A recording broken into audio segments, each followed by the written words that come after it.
আজ ফেব্রুয়ারির 3 তারিখ। বিভিন্ন জায়গায় আমরা দেখতেছি আওয়ামী লীগের কর্মসূচি। তারা লিফলেট বিতরণ করতেছেন, মানুষের ভিতরে দাঁড়ে দাঁড়ে জনসংযোগ করার চেষ্টা করতেছেন, চিপায় চাপায় আর কি, মানে একদম চামে বা গোপনে সংগোপনে। ফরওয়ার্ডে তাদেরকে এখনো দেখিনি। তো এই অবস্থায় অনেক সুশীলরা তারা বলতেছেন যে আওয়ামী লীগ রাজনৈতিক দল, তারা তাদের কর্মসূচি পালন করবে, তাতে বাধা কোথায়। কিন্তু বর্তমান পরিস্থিতিতে আওয়ামী লীগ কোনো কর্মসূচি পালন করতে পারে না, কারণ আওয়ামী লীগের আপনারা দেখবেন তারা যেই বিবৃতিগুলি দিচ্ছে বা তারা তাদের ফেসবুক পেজে যেভাবে বলতেছে, তারা এখনো শেখ হাসিনাকে প্রধানমন্ত্রী মানতেছেন, অর্থাৎ এই ইউনূস সরকারকে তারা অবৈধ বলতেছেন। তো যখন কেউ সরকার মানে না, তার মানে তারা বিদ্রোহী। কোনো বিদ্রোহী সেই দেশে কোনো রাজনৈতিক কর্মকাণ্ড করতে পারবে না, সেটাই স্বাভাবিক।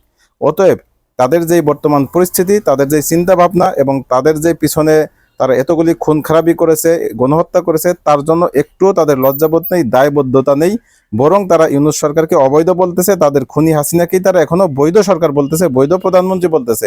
এই পরিস্থিতিতে আওয়ামী লীগ নামীয় সংগঠনের বাংলাদেশে কোনো ধরনের রাজনৈতিক কর্মকাণ্ড করার কোনো অধিকার, বৈধতা কোনোভাবেই নেই। এটাই হচ্ছে বাস্তবতা।